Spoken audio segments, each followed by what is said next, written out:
This video is in response to all these comments I've been seeing of men saying that they want women to be included in the draft, and in addition, they will do everything that they can to avoid being drafted.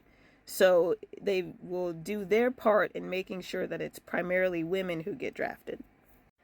I'm going to tell you something that you haven't thought about. First of all, the number of foot soldiers versus the number of things that happen in the background in the military and during a war is like, it's not that much. Like, there's actually less foot soldiers in comparison to the rest of military and war operations.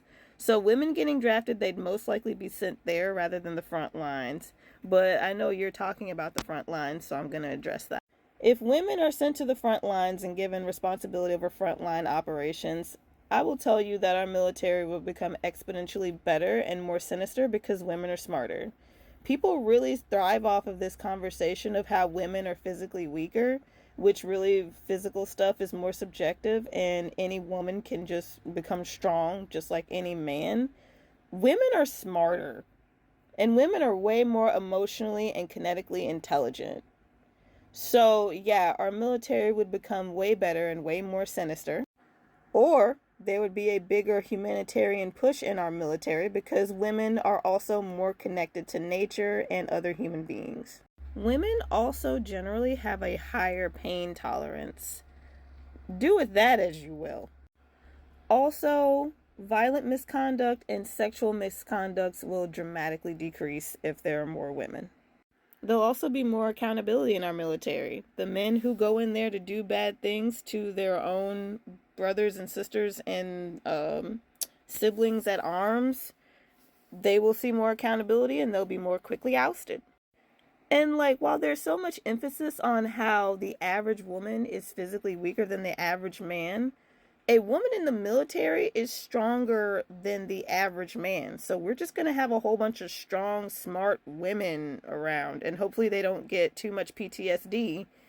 And we just have a stronger, smarter society because we have stronger, smarter women. And historically speaking, women are better at learning from atrocities than men. Also, you don't have to go to the draft. You can either go to Mexico or Canada, or you can take the 5-year prison sentence.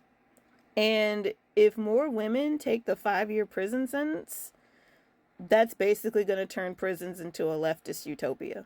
There are already plenty of women who are fed up with this system that would not mind having a more concentrated education on why this country sucks and come out ready to fuel the revolution after their 5 years is up.